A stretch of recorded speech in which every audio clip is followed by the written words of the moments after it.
उत्तर Korea और दक्षिण Korea की सीमा को दुनिया की सबसे खतरनाक सीमा माना जाता है, लेकिन कभी ये एक देश हुआ करते थे।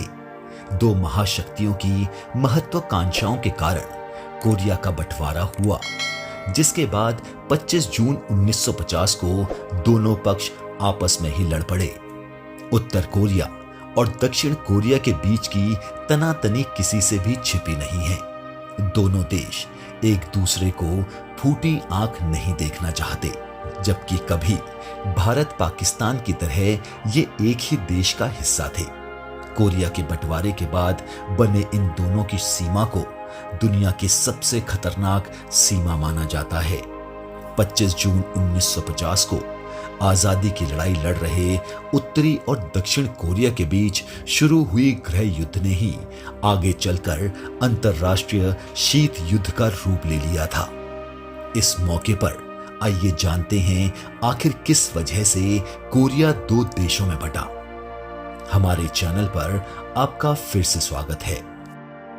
यह साल 1910 की बात है, जब कोरिया पर जापान का शासन शुरू हुआ और अगस्त 1945 में दूसरे विश्व युद्ध में जापान की हार तक ये चलता रहा। इससे पहले तक एशिया के काफी बड़े हिस्से पर जापान का नियंत्रण था। इसमें चीन, वियतनाम और कोरिया से लेकर ताइवान जैसे देश तक शामिल थे। हालांकि दूसरे विश्व युद्ध के आखिर में मित्र राष्ट्रों के सामने जापान ने जब हथियार डालने की घोषणा की, तो कोरिया के उत्तरी हिस्से पर तत्कालीन सोवियत संघ ने अपना कब्जा कर लिया और देश के दक्षिण हिस्से पर अमेरिका कब्जा कर चुका था।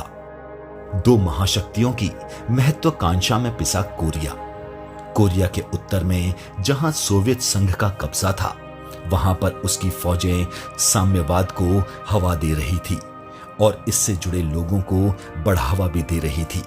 सोवियत संघ के तत्कालीन शासक भी चाहते थे कि उसकी सीमा से सटा कोरिया का उत्तरी इलाका उन्हीं के प्रभाव में रहे। इसीलिए सोवियत संघ ने अपनी फौज वहां तैनात कर रखी थी।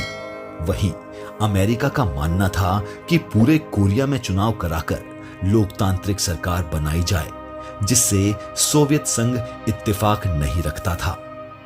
दोनों हिस्सों में खींचती गई विभाजन की रेखा। इसी बीच दिसंबर 1945 में मॉस्को में हुए कॉन्फ्रेंस में सहमति बनी थी कि सोवियत संघ, ब्रिटेन और चीन मिलकर 5 साल तक कोरिया की प्रशासनिक व्यवस्था देखेंगे। इसके बाद उसे आजाद कर दिया जाएगा। हालांकि कोरिया के लोगों को यह फैसला मंजूर नहीं था, इसीलिए गतिरोध की स्थिति बनी रही। उत्तर और दक्षिण कोरिया के बीच की सीमा रेखा का नाम 38वीं समांतर रेखा पड़ा।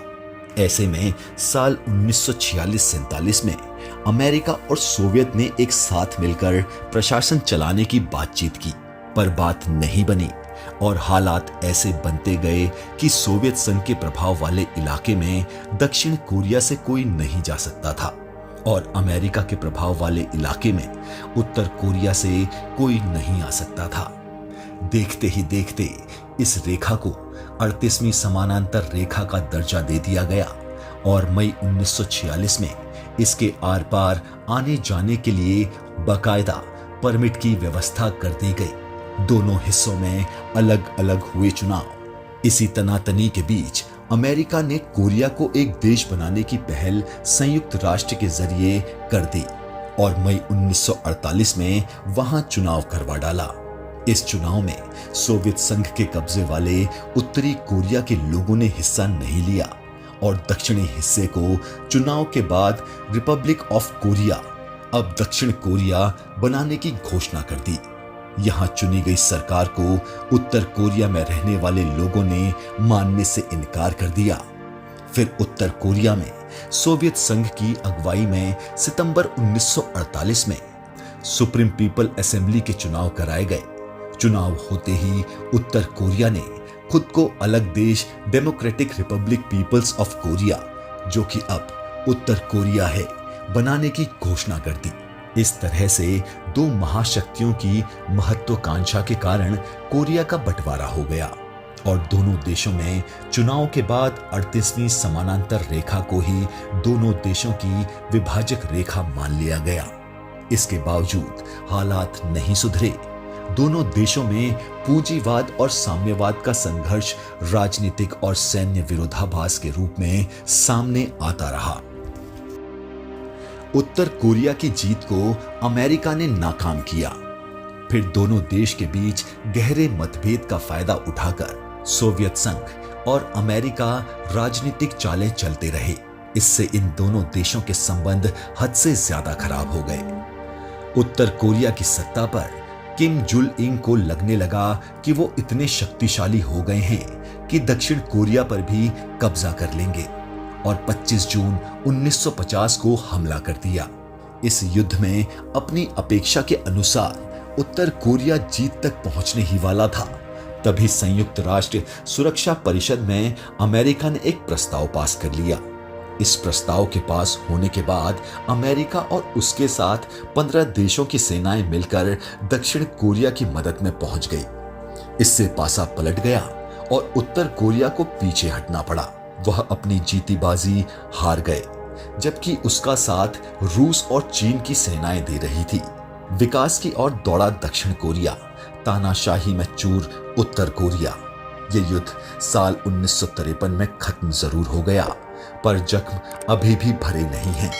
इसीलिए दोनों देश आज भी एक दूसरे के दुश्मन बने हुए हैं और अपने पुराने आकाओं अमेरिका और रूस चीन के हाथों में खेलते रहते हैं। हालांकि अमेरिका की मदद से दक्षिण कोरिया ने काफी तरक्की की और आज काफी आगे निकल चुका है। दूसरी ओर उत्तर कोरिया में किम इल सुंग ने तानाशाही चुनी, जिसके कारण इस देश में विकास ना के बराबर हुआ। जहां दक्षिण कोरिया दुनिया की इकोनॉमी में 13वें स्थान पर है, वहीं उत्तर कोरिया दुनिया से बिल्कुल अलग थलग बैठा है। आइए जानते हैं इन देशों में क्या डिफरेंस है। नंबर 1, दक्षिण कोरियाई लोगों को देश भर में यात्रा करने, सरकार के नियंत्रण के बिना विविध गतिविधियों में डिसीजन लेने की अनुमति है। वहीं उत्तर कोरिया में निवासी के रूप में देश के अंदर यात्रा करना प्रतिबंधित है तथा उत्तर कोरियाई नागरिकों को गतिविधियों पर सख्ती से नियंत्रण रखा जाता है। नंबर 2, दक्षिण कोरिया के प्रमुख मनोरंजन उद्योग ने विश्व भर में अपनी लोकप्रियता की लहर चलाई है। वहीं उत्तर कोरिया में कुछ खास तरह के संगीत पर प्रतिबंध है और कुछ मामलों में उसे डिस्ट्रॉय करने का आदेश दिया गया है। देश में केवल स्थानीय लोक और शास्त्रीय जैसे संगीतों की ही अनुमति है। नंबर 3, दक्षिण कोरिया मुख्यतः सियोल फैशन राजधानी में से एक है। यहाँ सबसे महत्वपूर्ण आयोजनों में से एक सियोल फैशन वीक का आयोजन भी होता है। वहीं उत्तर कोरिया में कुछ कपड़े जैसे कि स्किनी जीन्स, मिनी स्कर्ट और खास हेयर स्टाइल बैन है। उत्तर कोरियाई नागरिकों को सरकार द्वारा बताए गए खास कपड़ों और स्टाइल का पालन करना चाहिए।